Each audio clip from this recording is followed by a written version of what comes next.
As more and more boutique companies keep popping up, the 2011 is becoming a crowded space. However, there are some just good old-fashioned gunsmith makers that are still out there, and this is one of them.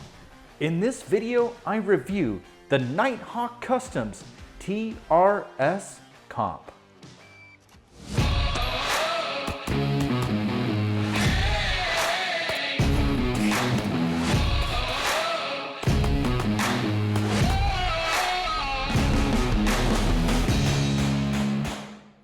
All right, here we are. We have the Nighthawk Customs TRS Comp, and what TRS stands for is Tactical Ready Series. This gun is crafted by one gunsmith, and the reason for that, if you watch their tour video, is that there's a sense of ownership and pride that goes into building this gun. Now, when I tore this gun apart to both clean it and just kind of check it out, every single part on this gun is serialized to this number on the bottom here.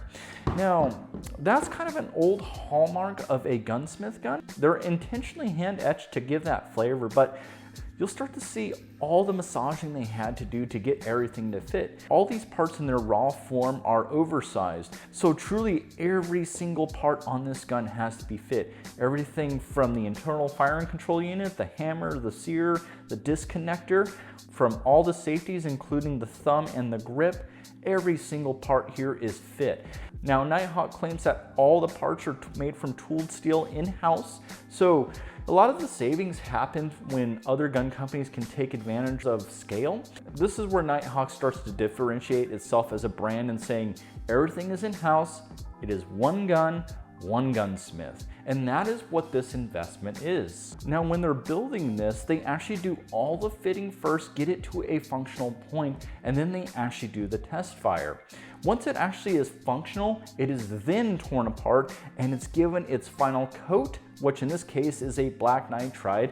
And in case you're wondering, this is very identical to the Sandhawk that has become popular, but just in black. To kind of wrap up that philosophy, this is a gun they want you to view as something you can pass down as an heirloom piece. And for that reason, they have a lifetime transferable warranty. Now, I want to say full disclosure, this is not my gun. This is my good friend Calvin. As you've noticed, he's let me borrow a handful of guns for reviews on this channel. And this is one he recommended I actually take a closer look at. Getting a Nighthawk Customs from the factory can take up to 18 months, at least from what I saw in recent forums and other feedback. Now, Calvin particularly went through a local dealer to pick this up. And what's interesting is it's got a handful of options that I'll kind of touch on throughout this, but that is another way that you can get a Nighthawk Customs gun quicker, is that if you were to call them, they actually have a dealer inventory of where all their guns have gone throughout the nation. And what they'll end up doing is trying to find you a gun as close as possible to the spec that you want, and they'll guide you to that dealer. So you have the opportunity to grab a Nighthawk much quicker than waiting 18 months. As you get into this, you definitely know that you have something special. When you start to examine all the tolerances, the fit around this gun, I mean, they are perfect to the touch. I mean, everything even up to how the safety is fit and contoured perfectly to the beaver tail right here. It's tiny details like that that matter. I appreciate the styling of this. This is a very classic design, very timeless. You know, if you were to look at this in 20 years, and as you pass this down, it's gonna hold that timeless look to it. You know, everything from the closed-in guide rod here, the circular shape on the slide like you would see in older 1911s, and I have one, for example, here, which is my CMP 1911, and you'll see that that same contouring is very identical to what's on here. But where it's modernized is where you start to feel, hey, wait a minute, the fit, the finish, the way the trigger feels, that stuff all feels modern and appropriate. Now, one thing that kind of catches my attention particularly is that there are no serrations on this. So, but if you can tell, it's able to grab that versus, I'll give you an example, pulling out the old gun here, that I actually have to press down on it to get my hand able to rack on that. If you could tell, it slides back and forth. So we want to kind of attribute that to the type of coat and finish. Now I did notice that Nighthawk does offer options to where you can get serration. So that is an option, but it's just particularly not on this gun. One of the earliest things I noticed were the size of the safeties. For my preference, they're fairly small. You know, to kind of give reference, I took a closer look at these, and the Staccato XC is actually a little bit longer and wider. I haven't had any malfunctions as a result of my thumb hitting the slide, but it's kind of fun to play with these because these safeties are very audible and tactile. But it's funny, it's hard to push up, which is good. It kind of gives you that confidence that this thing's safely in there. And then pushing it down is not as much effort in comparison to other guns where I've had to disengage the safety. That has a lot to do with how you fit it against here. So that is a sign of a Gunsmith gun as you kind of continue throughout it. But it's in terms of the functionality out of it, what's funny is that this travel is actually shorter than the Staccato XC. I actually took out a ruler and measured it earlier. So I noticed that when I pushed it down for the first time that it just didn't feel like I really had to think about forcibly pushing this down. Let's talk about the grip. It is an aluminum grip. And I appreciate it because it really kind of adds to the overall dynamic of the gun in terms of the balance and feel. There is a nice little undercut here, so you can get up and under there pretty well. If you look on most 2011s for me, I sit about here on most other guns, but this undercut gets me underneath there pretty well. I can really feel the grip tang locking against the back of my hand here. The grip texture itself is, I would call, a medium aggressive. This is probably not something I would want to have carry against my belly, but you know, the guys, as we jokingly say, have soft computer hands. It may hurt your feelings a little bit, but as you build a little bit of calluses, you'll start to love them. But there's plenty to grab around this gun. And things I also noticed too is that the contouring on the rear of this is just a little bit more rounded and pronounced, so it feels very comfortable to get up and around, especially you can get some good meat with your support hand right behind it, and you can feel it. Now let's talk about the barrel and comp setup. So it is chambered in 9mm, and locking it back here, one thing I've noticed in comparison to either the Staccato or even my MPA is that the cone shape here is very pronounced. And what I mean by that is most other ones are coned, but they're very gradual all the way back up to here to the locking lugs, where this is straight and then a very aggressive perch up. And what that feels like is when you lock it back is you really have a solid lock against that. Now, additionally, being a bull barrel, there's less reciprocating mass going around, but yet more weight in the front as you have a full-length dust cover. And this comp also doubles as a sight block. So there's a good amount of weight up on the front, especially non-reciprocating. So the more weight we can take off the slide, the better. And what that equates to is a quicker, faster shooting gun with less muzzle rise, generally speaking. Now, moving along onto the other practical side of this is the sights. Well, the front side of this here, as you can see if you look close, is actually a 14-karat gold bead inserted inside here. Now, that's very pronounced as you're looking at it from the rear, and yes, that doesn't co-witness here, at least with this setup. While you cannot co-witness, this entire block right here, if you could tell, sits really, really low against the barrel height. Now, what that means is less exaggeration in the dots. So when I was shooting this, keeping this dot within the window, especially of an SRO, was easy to do. And the funny thing is, if you decide that you want to have iron sights, what's proprietary to Nighthawk is that they have this quick change system. Now inside of here, there's actually a big long chamfering point that this locks up against, but you essentially push out this pin and you can slap on a set of dovetail irons. Now I don't have those to show you guys, but there are plenty of examples of it on the internet to kind of show how the system works. And I found that to be really cool because a lot of times you sacrifice the height of an optic if you want to have the option to have a optic plate where you can co-witness, but you can tell it's engineered with a fairly deep cut underneath to really be able to get that optic low in there, which is what you want. found it interesting that this was not an option is that there was not an option for a wider mag well or something you can put on.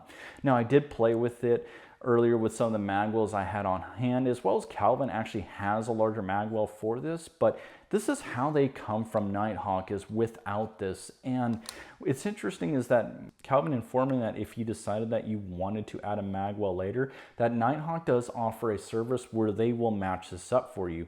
But what I found about this is that it had a fairly good funnel considering this. While this is mechanically the same 1911, 2011, 70 series out there, it has been tuned differently. And you can sense that from the second that you go through that pre-travel, it's fairly firm. I appreciate that if the intention is to be a tactical gun, that you know you have a little bit of play to go within there, but it's fairly firm when you press it in, and it builds up good pressure when you get to that wall and break. And that over travel is so minimal. I mean, I'm gonna do this one more time. There's a reset, which is nice. Look at that. It's such a short travel to break. Now the reset, this is what I like specifically about this gun, is that although it's sitting about the 3.5 pound pull range, it makes up for that in how it forces the reset. And watch it slowly. Right on the wall. Now, why is that important? As you build muscle memory and dexterity in this finger, having that forcible reset will get you right back on the trigger. Now, what that resulted in my shooting experience is I could grab as low as 11 to 12 splits controllably, and I appreciated that. I really have to stop and say I love this trigger. You could tell it's just machined from a block of metal. But going in here, get that safety pulled down and pull. And so we're sitting about just a little over 3.25 pounds. So advertised 3.5, pulling about just a touch over 3.25. Okay, now we're gonna toss in a mag here. This is one of my IDPA legal magazines here. And it comes in at 44 ounces. So for those of you curious if the weight makes it for IDPA, it certainly does. Now pulling in my trusty box here for IDPA, you'll see that the gun is well within spec. It doesn't even question if it's a width here. I probably would be kind of thinking about how you may want to approach a mag well if that's your choice, but just to kind of summarize it, it is IDPA legals. All right, so touching on holsters here, if you've seen kind of on my XC video, this kind of follows that same formula in the sense that, you know, I get holsters made for a full-size 5-inch 2011 with a full-length dust cover, which this has. And as I put this in my QVO holster, it's a little tight on the fit, so I'm going to assume that the width of the slide is a touch wider, but going in and out of it isn't really hard at all, and that's an adjustment. Now seeing here, this is where you start to appreciate the size of those safeties as they line up well within there.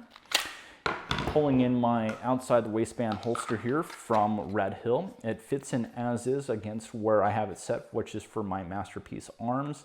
Goes in there nice, and it's well retentioned in there, and you can pull it right out. So anytime you think about getting one of these, you're thinking of a 5-inch 2011 type gun with a full-length dust cover. So keep that in mind should you decide to get a holster. All right, so now let's move on to the shooting experience. Now, before I do, I ask that if you like this video, please hit that like button, as that helps me a lot.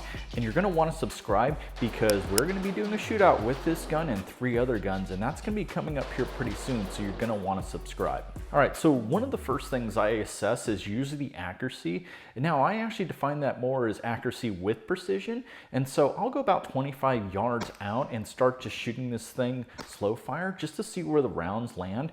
Now for this gun, I expected nothing less than what it actually produced, because these Gunsmith guns are designed to produce really tight groups, especially at 25 yards, and this didn't let me down. I was able to print 3-inch groups at that range, and mind you, that's me just standing there and shooting. I'm pretty sure if I put this up on a bench press that I would probably get sub 1-inch groups. And what I liked about this as I was doing this is that it was easy to track the dots. So anytime I had to do a controlled pair or any sort of follow-up shots, you know, it was nice to see that the dot would just settle in there and it wouldn't leave the actual range. I want to attribute that to two things. One, its general design, because it has a good amount of weight up front. It does help mitigate the muzzle rise. And then secondly, the fact that the optic sits really, really low on there. So the higher you have it, the more exaggeration you will get on the dot. And in this case, it's nice and low, so you won't get as much exaggeration. And I like this thing too for anytime I decided to get aggressive with this. Now, the more time I put onto this gun, I ended up being able to pull out the occasional 12-13 split. And a large part of that was because the reset on the trigger is so aggressive that it would just put me right on the wall. And as long as I executed my fundamentals, this gun would reward me with not only quick splits, but tight groups as well. Now, with this gun being a touch on the heavy side, as long as having a lot of weight up front, I thought transitions were going to be sort of a challenge, because I noticed that with the XC, as I was getting used to that gun, that I would have a tendency to over transition due to the extra weight up front and the fact that it was really light compared to this. Interestingly enough, I found that not only was this gun smooth to shoot in a straight line, but transitioning was a smooth and precise event as well. Now, leaning on the Staccato for that statement, what's different about this, although there's a lot of weight up front, this aluminum grip puts more weight back in the hands. I would have to say that the success of the transition was the result of a well-balanced gun. A large part of that being within this area versus up here. Now, recoil impulse, the gun cycled so quick and so predictably that anytime I tried to get aggressive with it, I felt that I could push it more and more. And as far as what you felt in the hands, well, there was a good amount of feedback to say that this gun was coming back so quickly to zero that you can engage things really quick. So in terms of its recoil impulse, it's a very soft shooting gun. Although there's a lot of good beveling underneath here, I was a little hesitant to see where I would land with reloads on this. Now, when I was practicing with it, it's one thing, but this is why you do a real-world application, which in this case for me is a competition. And I only ran this at our local IDPA match, and I'll show you in these couple bits of footage with me doing reloads. Mind you, I'm doing this from Appendix, and I had zero issues doing really quick, sporty reloads. And I'd have to lean on the design of this whole beveling in here, still giving it an optimal funnel to do these really quick reloads. Now, let's talk a little bit about reliability. I did have some challenges with this, and I found out that it was attributed to the type of magazines I was using. Now, what's interesting is that the feed wrap tends to be a little bit longer and wider than some other 2011s out there. And the challenge with that is when you use like these MBX or Atlas magazines that tend to have one point to the other, giving it a fairly steep angle, it would tend to get hung up on the feed wrap. Now, when I would use either the Nighthawk, Staccato, or even the Duramags for the Springfield Prodigy, this gun would feed them just fine. But otherwise, the gun did cycle and function as it predicted. And I managed to put several types of ammo through this, which included SIG 124 plus P, Blazer 115, Federal 124, and an Atlanta Arms jacketed hollow point. So this gun cycled all those ammos just fine. And finally, you guys have been waiting and waiting patiently. Let's talk the price. Well, on their website, the TRS Comp starts at $5,199, so $5,200. Yes, that's steep. Now, the thing is, that's just for the base gun. As this gun is outfitted, price as tested came out to $5,849. Now, all that was the upgrade of ambi safeties and their patented iOS system. But here's the thing, you get the lifetime warranty, it's transferable, and that's going to lead into our last thought here is, who's this gun for? Well, this gun is designed with the spirit of lasting forever, and that's reflected in their belief in giving you a lifetime warranty. What distinguishes them from some of the other major makers out there is that it's a lifetime warranty and it's transferable. So you may hand this down to your son or daughter and know that Nighthawk is going to take care of it should anything happen. And secondly, well, I believe the spirit of this gun was meant to be somewhat practical, as practical as you can get for a gun of this weight and size. But this gun I would classify as a high performance carry option for the guy out there that just wants to have something a little bit nicer that they're carrying and they can carry with pride. And that's who this gun is for. And with that said, guys, that's all I have for you today. So this is the Nighthawk TRS Comp, and you're gonna wanna watch out for that shootout video because it's gonna be interesting. Until then, we will see you at the range.